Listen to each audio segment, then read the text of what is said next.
16th, 1944. German tanks roll into the Ardennes forest of Belgium. And at that point, the heavens open up and all hell breaks loose. The next lane we came to, there is the only Tiger tank I ever saw. They attack American lines in one last desperate attempt to change the course of the war. Und dann auf einmal auf einen Schlag ging die Ardennen. And it started in one fell swoop, and we chased away the Alles Americans. liegen stehen lassen und sind praktisch nur. They dropped everything and ran away. The Americans respond with one of the biggest and most daring armored counterattacks in the history of tank warfare. There's tanks being hit, bang, bang, bang, all over the place. At stake is the fate of Western Europe. This is the Battle of the Bulge. Now it's a matter of survival.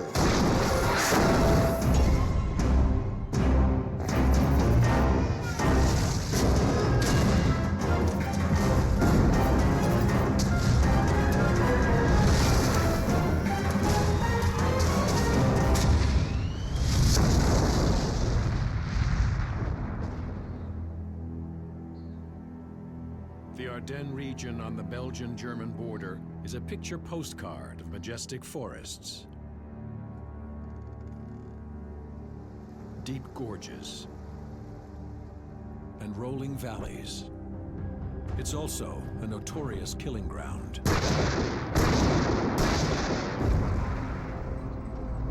This rugged part of the European heartland is a gateway to France and the ports of the North Sea. Armies have fought here since Roman times.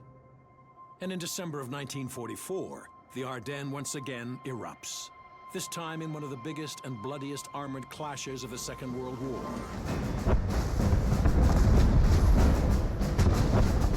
December 16th, 5:30 a.m. German artillery breaks the pre-dawn calm. And soon after, more than 1,000 German tanks attack U.S. forces along a 140-kilometer front. Hitler's aim is to stop the Allied advance across France and Belgium toward the German homeland.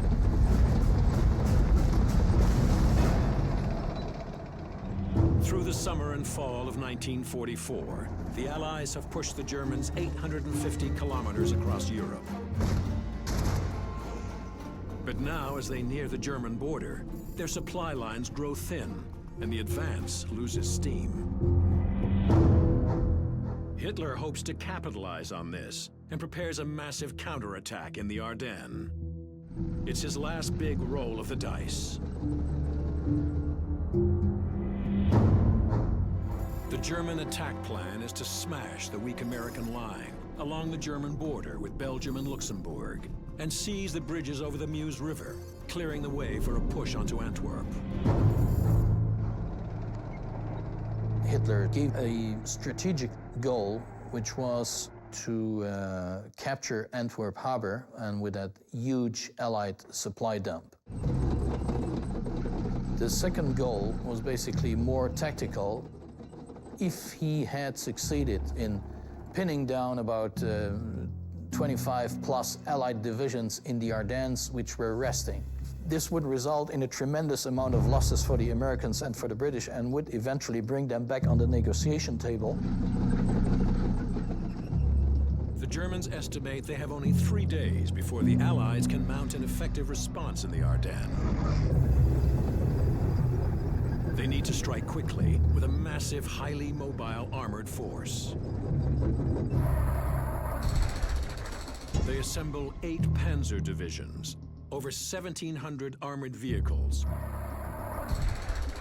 including hundreds of Tigers, and over 400 Panzer Mark V's, the deadly Panther. The Panther is armed with a high-velocity 75mm armor-piercing gun and is protected by 80mm of sloping frontal armor that deflects incoming fire. It can do 30 kilometers an hour, even over the roughest terrain, giving it an edge in the tough winter conditions of the Ardennes. The Germans secretly muster their enormous armored force at night over 8 weeks and wait for bad weather to ground Allied warplanes. On the morning of December 16th, the temperature falls well below freezing, and there are snowstorms across the Ardennes. Everything is in place, and the Germans strike. Dann auf einmal auf einen Schlag ging die Ardennenoffensive. And it started in one fell swoop, and we chased away the Americans. Die Amerikaner The Americans dropped everything. aber das Frühstück noch auf dem Breakfast was still standing on the tables, and they dropped everything and ran away.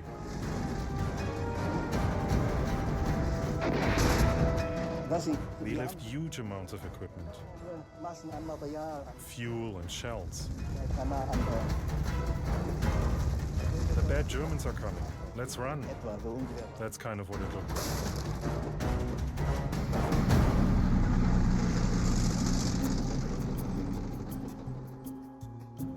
The Germans catch the Americans off guard, and the shape of the Ardennes battlefront begins to change, giving rise to a name that will live in U.S. military history: the Battle of the Bulge. At the spearhead of this bulge is the 5th Panzer Army, attacking the weakest part of the American line, held by the U.S. 28th Division and the handful of tanks attached to them. The M4A3 Sherman is the U.S. force's main battle tank, and it's no match for the German Panther. The Shermans are light and fast, but carry a low-velocity 75mm main gun that cannot penetrate the Panther's heavy frontal armor. Their own frontal armor is just 51mm thick, making them highly vulnerable to the firepower of the Panthers. Spread across a front over 24 kilometers long, the 28th has only 32 Sherman tanks, 57 anti-tank guns, and thousands of battle-weary men. The Ardennes was an ideal territory to accommodate tired troops, weary troops.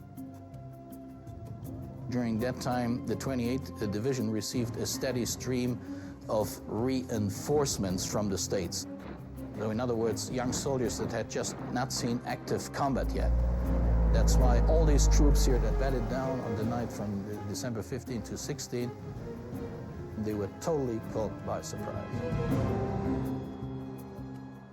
One of the exhausted soldiers holding the front line with the 28th Division is 23-year-old John Marshall of the 707th Tank Battalion. When the bulge broke, we were just going to eat. This lieutenant comes with his club and he knocked all the muskets out of your hand. Leave them lay, get on your tanks and assemble down at the bottom of the town. They were frozen. And the oil settles down to the bottom of the motor.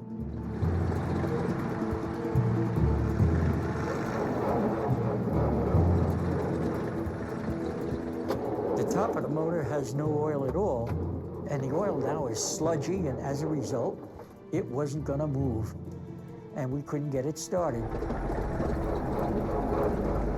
And that's when the tanks pulled out on us.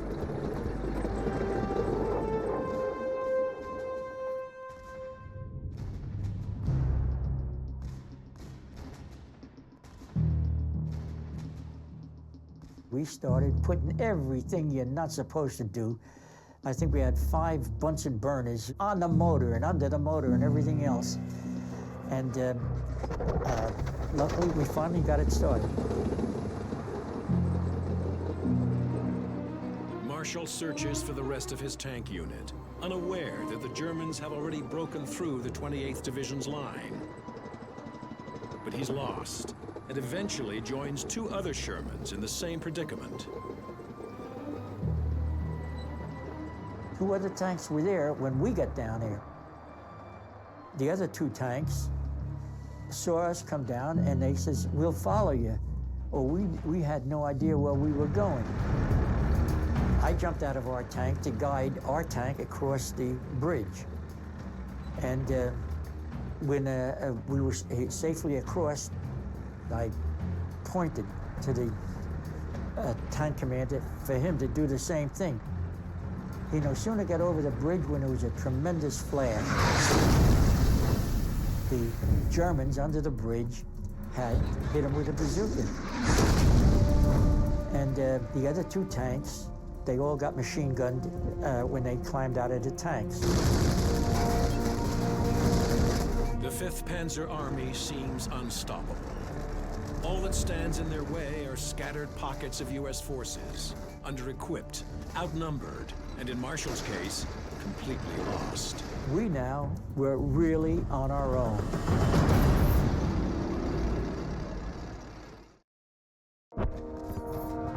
December 16th, 1944. In an effort to turn the tide of war on the Western Front, 8 Panzer divisions launch a surprise attack on American forces in the Ardennes.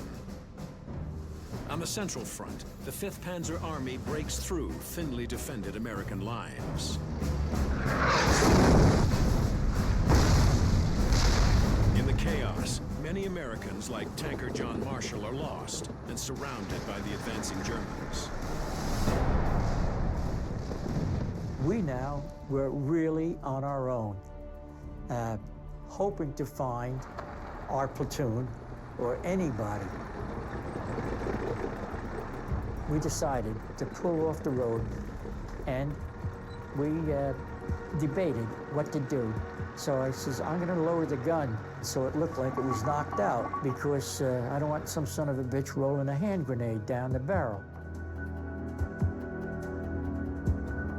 All night long, you could hear the Germans walking by, Achtung, kaputt, and all of that. They assumed that the tank was knocked out. Das ist doch total kaputt, das Ding. The next morning, somebody saw us, whether it's the Germans or Americans, a shell come in.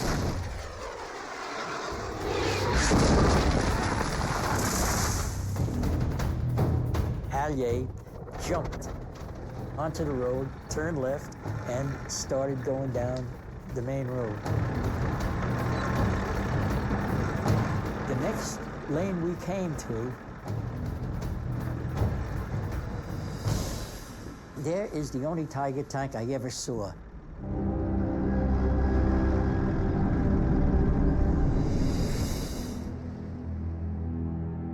And on both sides of it were 2 smaller tanks.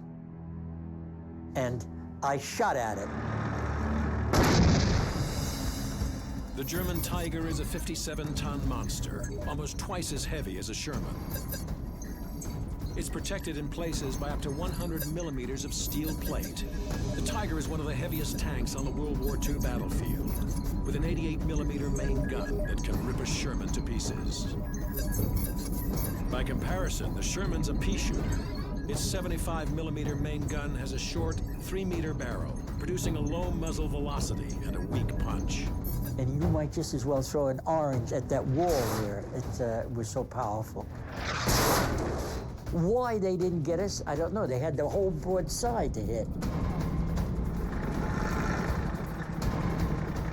But we still kept going. And so do the Germans. They must take the bridges over the Meuse River while overcast weather continues to ground Allied warplanes, and before the Americans bring up reinforcements.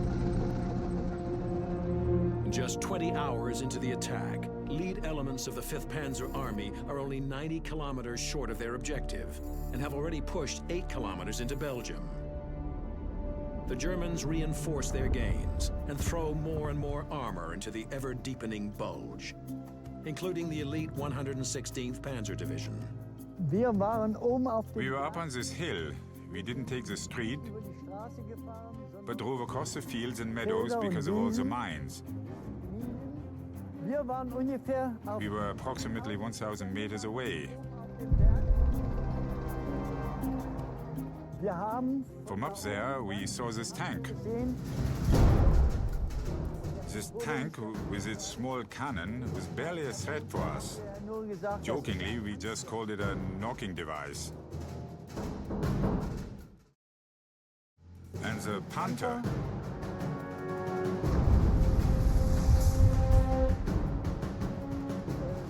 the Panther that was standing next to me shot.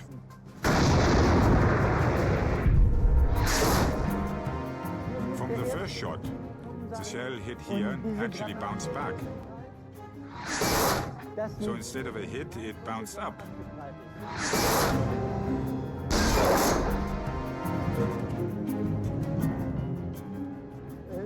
It must have hit the tube, and when the tank fired, the barrel burst. Then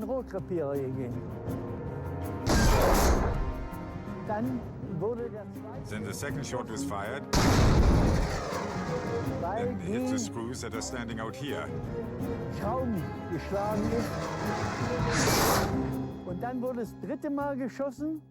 And they fired for a third time.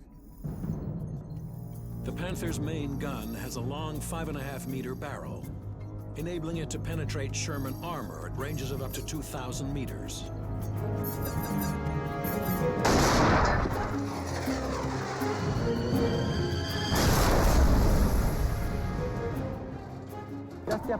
And this is how the tank got destroyed. It was burning inside, and then we proceeded with our advance.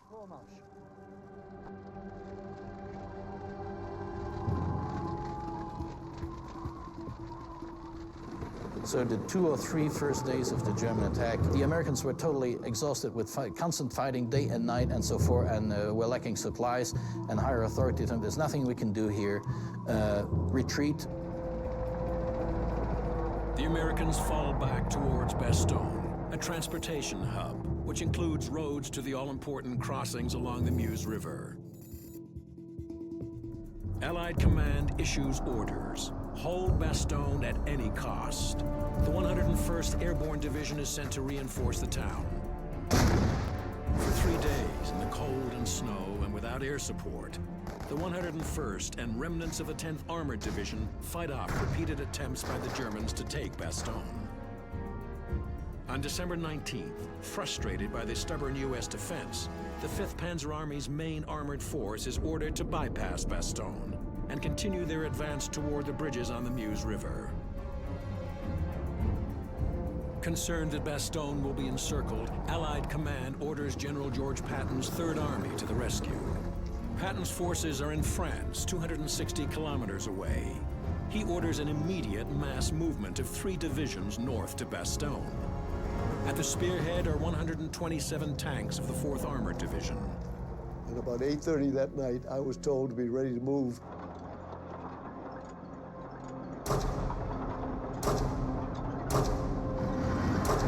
About 50 minutes after midnight, heading north. He had to turn his army 90 degrees.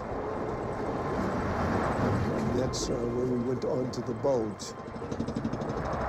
My tank and my battalion were the lead elements of Patton's 3rd Army to make this 161-mile approach march to Bastogne. The situation was absolutely unknown.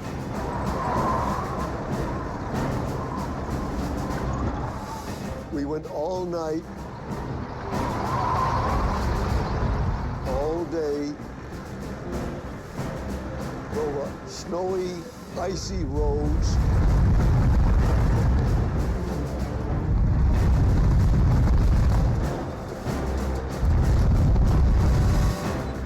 The weather was horrible,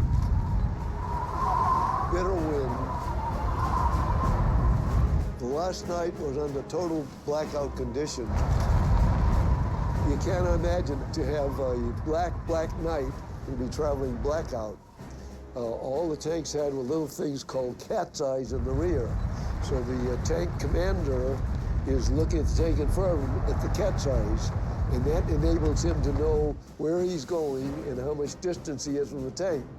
But I was in the front tank, and there were no cat's eyes in front of me. There was nothing. And we saw a sign that said, Neufchâteau, Bastogne. And we finally stopped.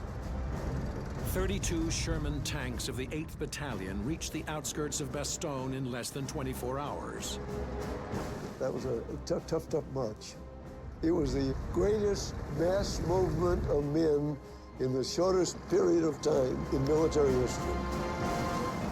but every tank made it. But by the time they arrive, the Germans have already surrounded Bastogne. The Americans in the city are trapped. And across the Ardennes, so are many others, like tanker John Marshall, who was just trying to find his way back to friendly lines. We were hoping to find our platoon or anybody. We were moving, and as we moved up, I saw two guys come out from between the buildings and they walked down the road. They walked quite militarily. Max says to me, "Get him." And I didn't. For some reason, they weren't bothering anybody. I should have known better. I should have done what I was told. I didn't. And as they walked, they made a military left turn and went right between the barn and the house. They turned like it was on a signal, and at the end of that street, there's a tank there. And the minute they turned, that tank let the shot go, and he fires at us.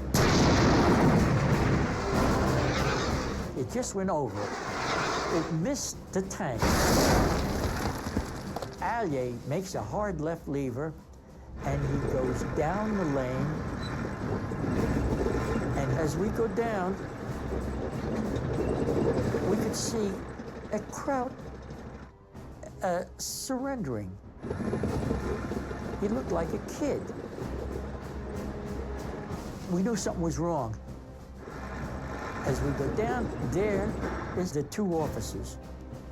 And they jump up with the Panzerforce, and they fire at us.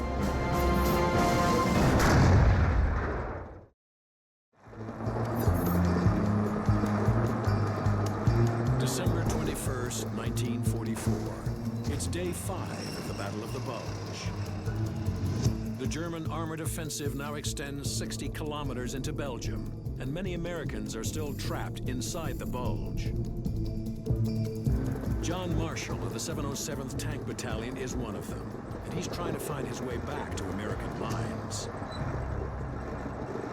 As we go down in the lane, we could see a crowd surrendering. We knew something was wrong. And there is the two officers, and they jump up with the Panzerforce. Panzerfaust. It means tank fist, and it's one of the deadliest anti-tank weapons on the battlefield. It fires a 140-millimeter rocket at ranges of up to 60 meters and can penetrate 200 millimeters of armor, unleashing a devastating explosion inside. And they fire at us. It missed. It missed the tank. I didn't need any orders or anything like that. Your own sense, I just pressed the old solenoid to machine gun the hell out of him. And I heard a sickening clack. I said, "Spencer, the .30 caliber is jammed." And this time they were just starting to get up. He says, 75 millimeters loaded, and all you have to do is just turn your heel and press that solenoid. And I let that solenoid go in. I hit right into them. And the odd part of it is, the kid was still standing with his hands in the air, and he was holding his stubs up. So anyway, we went on.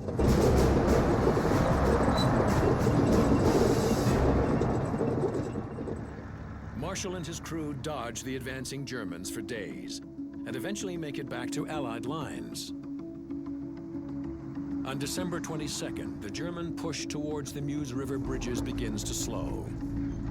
The rugged country northeast of Bastogne is a challenge, even for the Panthers of the 116th Panzer Division. In Ardennes was schwierig. Wesentlich It was much more difficult in the Ardennes because there were all these narrow forest roads. Katastrophal.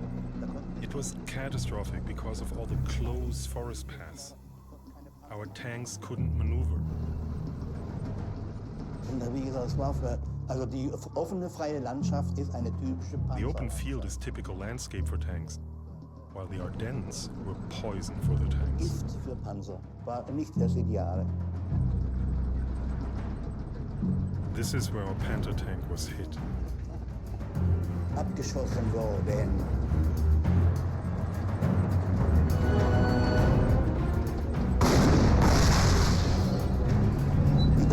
The first shell hit the tank track, and the tank became disabled.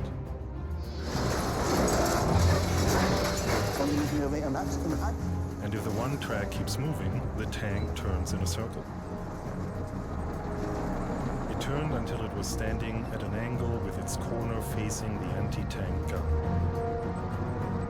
We had no idea that the Americans were firing phosphorus grenades. You can't really bring a tank down with phosphorus grenades. They just got lucky on the first shot that they hit and disabled our track.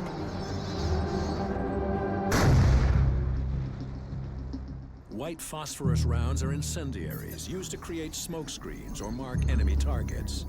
They burn fiercely, but have little effect against the heavy armor on a Panther tank, unless they ignite exposed ammunition or fuel. And there is an order that all German tank troops know.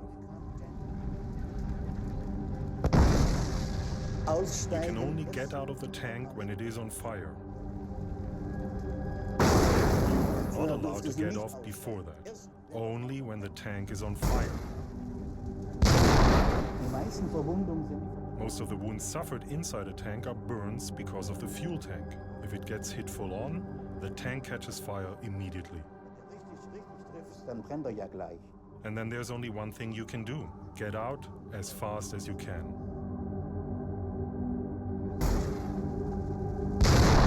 We sat inside the tank and counted 22 hits on our tank.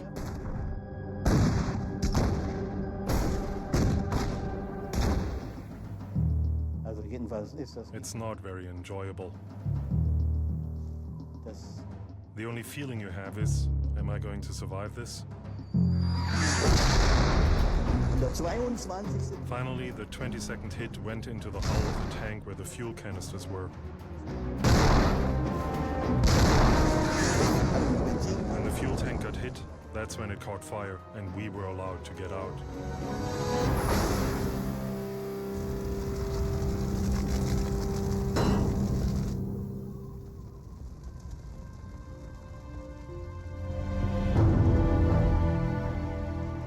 By the evening of December 22nd, the German push to the Meuse River bridges has almost completely halted. Panzer columns clog the narrow Ardennes roads, and many tanks run out of fuel. The Germans now turn their attention back to Bastogne. But the Americans in the encircled town are getting help. 3 combat commands of General Patton's 4th Armored Division move north to break the German blockade. We were almost halfway to Bastogne, and we reached a place called Ardennes. And by the time we reached the bridge, it was getting late in the afternoon. The bridge was blown.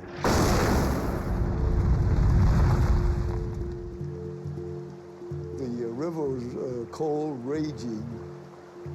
In no way could the tanks ford them, so we had to stop and put in a bridge. Now, our tanks were firing at the enemy across the river, and they was firing at us. So once we felt it was safe enough, the engineers came in and we put in the bridge, mostly under the cover of darkness.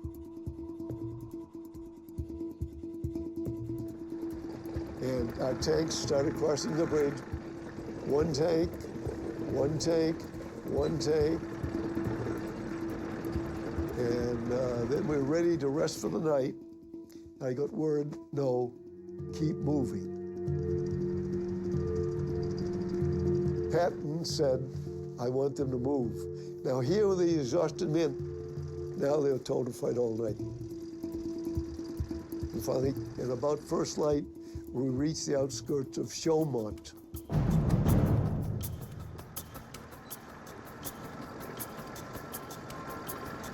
Suddenly, seemingly out of nowhere, came a shot. Saw 3 Jeeps from the 25th Cavalry hit.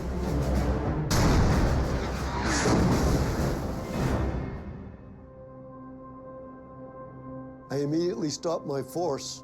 They must be down there in strength. I think I've got to have a planned operation. It's a pincer maneuver that splits his force into 3 units. The tanks of C Company will attack from the west, while A Company attacks from the ridge east of the village. With his flanks protected, Erzik will drive his B Company down the main road and right into the center of Chaumont. Now, if I were at Fort Knox, Kentucky, taking a tactics course, I probably would have gotten an A for my plan. But as you know, in combat, there are imponderables of the battlefield. C Company reports to me that 5 of his tanks, its first platoon, was completely bogged down. This ground was supposed to be frozen, so right away I knew C Company was of no help. So B Company started to advance down the town. We were hitting resistance, but it was not major resistance. The 10th Armored Infantry was working with us. As we got down into town, they would go into the buildings, around the buildings where the German soldiers were.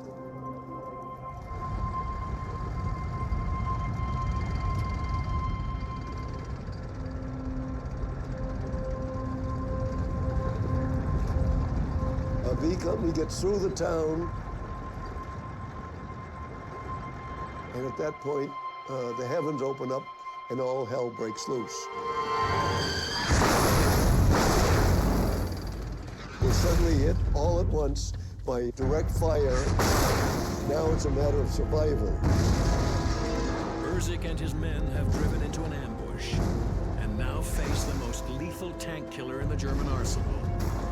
A massive self-propelled gun called the Jag Tiger.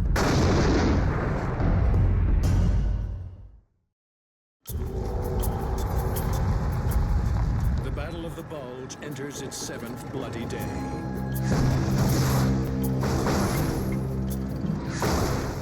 Elements of the 5th Panzer Army have driven 80 kilometers into Belgium and encircled the key Allied-held town of Bastogne. General George Patton sends the 4th Armored Division to break the siege. And on the morning of December 23rd, Lieutenant Colonel Albin Erzik leads his tanks into the village of Chaumont, 12 kilometers south of Bastogne. So B Company started to advance down the town. And at that point, the heavens open up and all hell breaks loose. Just cannot describe the chaos that's there. It was a platoon of 4 Tiger Jags. The Jag Tiger is a self-propelled tank killer, a 71-ton armored beast with a 128mm cannon that can tear open a Sherman more than 3.5 kilometers away.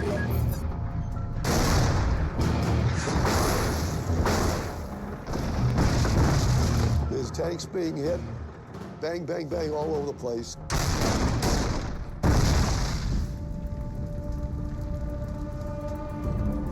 B Company is downtown, and you can't turn in town, so we're very vulnerable.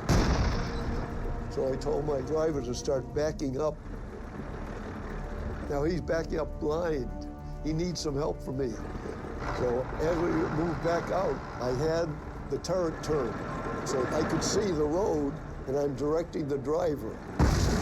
So that means the back of the turret is toward the enemy, which makes it very, very vulnerable. And I began to breathe a little easier when it seemed like we were out of range. When suddenly I heard this loud, screeching, horrible sound just for an instant.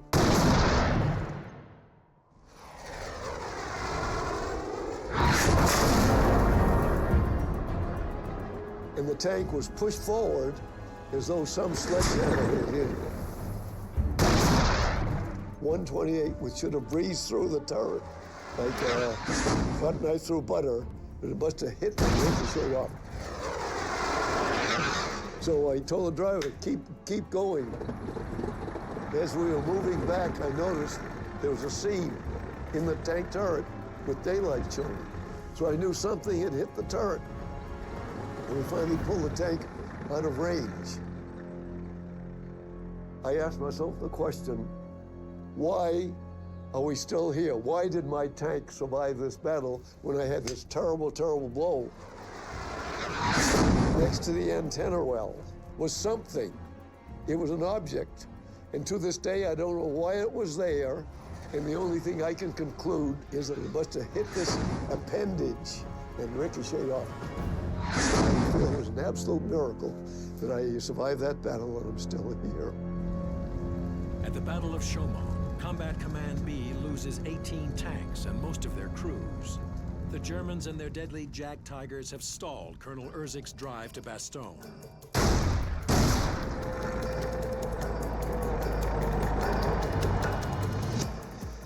"12 kilometers to the southeast, tanks of the Combat Command Reserve move towards Bougainville.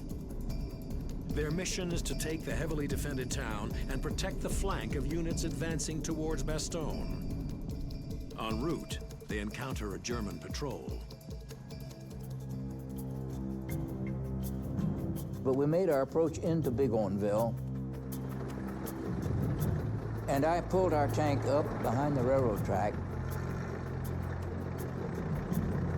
Momentarily, here came a Sherman tank and 2 German SPs. They captured an American Sherman and painted out our stars and painted on their cross. And when I came up behind the railroad track, my hull was in defilade. Defilade, the tank comes up from the rear, and as it approaches up, its gun points over the hill. That's called hull defilade because the hull is not seen by the enemy.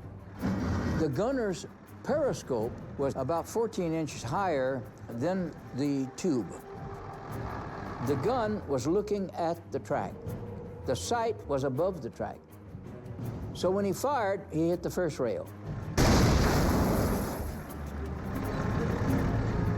And I said, push up a little bit, and he pushed up a little bit more, fired again, hit the second rail. I said, push up further. Yeah, roger.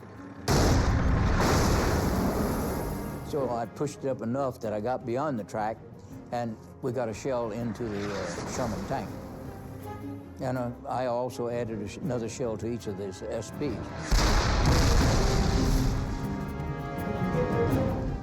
With the German patrol outside Bougainville eliminated, Captain Leach leads his B Company into the center of the town.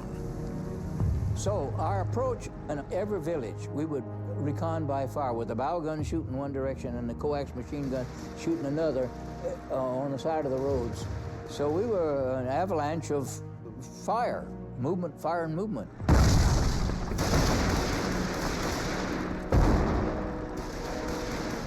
We fought in the hatch open mode, so you could see the targets, quickly. With the periscope, you're limited. You're blind except for where you're looking. And where your eye is like this, you can move your head back and forth and see targets. So we could engage quickly, but the enemy could also engage us quickly because we're exposing ourselves. So we had a lot of injured tank commanders as a result of fighting unbuttoned. Our infantry had failed to clear out all the houses. The German soldiers were still in some of these houses. But my tanks were all over the streets. And moments later, I'm hit. The bullet went into the helmet, as you see right here. It cut the sweatband off of my head, and this I had underneath. And here is where the bullet hit my head, and knocked me out. So I passed out and fell into the turret floor. They jokingly said, "Captain, get your butt back in the turret, you got work to do." Well, I did have work to do.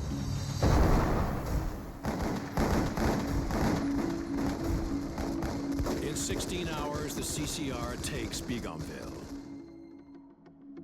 And on December 24th, General Patton orders them to join the main attack towards Bastogne, and they spend Christmas Day moving west.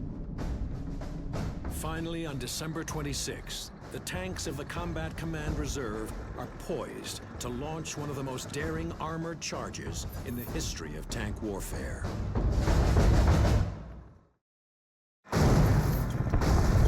December 26, 1944.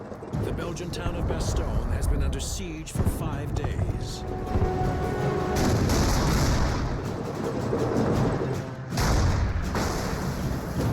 Just south of town, lead elements of the 4th Armored Division CCR prepare to make one last attack against the German line and finally relieve the besieged Bastogne. I led the attack that day, and Abrams joins me on position. Well, he said, "I'm going to run RC Company, Bogus, and pass through you straight ahead and go to Ardennes and try to link up with the 101st Airborne to make that final breakthrough into Bastogne."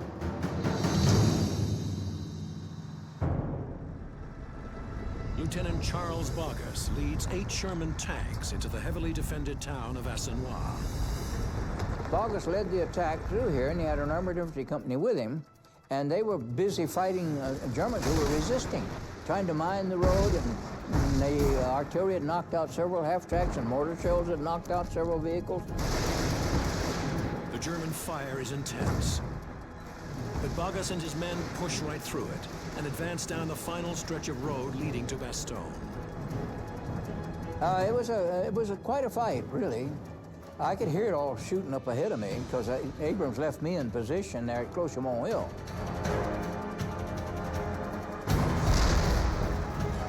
A half-track in the column is destroyed by a German mine.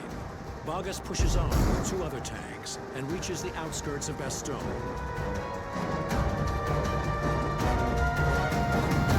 There he encounters the final line of German defense, and Bogus and his wingman fire 3 rounds into it.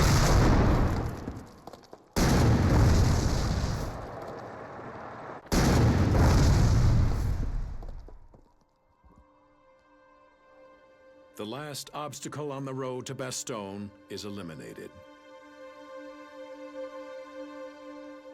Moments later, men of the 101st Airborne emerge from the trees. Bogus saw what looked like American uniform and hollered, "This is 4th Armored, come on out." And hesitatingly, the Americans commenced to then showing themselves. The siege of Bastogne is broken. But for the 4th Armored Division, the cost of relieving the town has been steep. In just 10 days of combat, over 1,000 men are killed or wounded. And they lose 28 tanks. But their efforts mark the turning point in the Battle of the Bulge. The weather clears, and for the next 21 days, American tanks, now supported by airstrikes, force the Germans out of the Ardennes. Once the weather cleared up and the sun was shining, they were able to deploy the artillery and air force and stabbed us in the back. Durchstoß gegeben.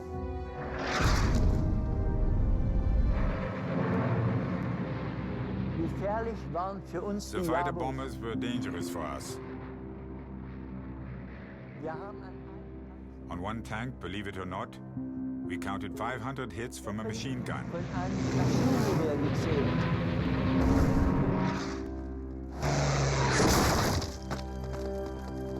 We couldn't compete with that. And shortly after Christmas, we barely had any tanks left. And I thought, for God's sake, they have a lot of equipment than us with our tiny amount of tanks. At the end of 44, beginning of 45, we had no further supply. We had no further equipment to fight with. The Battle of the Bulge, the largest battle on the Western Front, ends on January 12, 1945.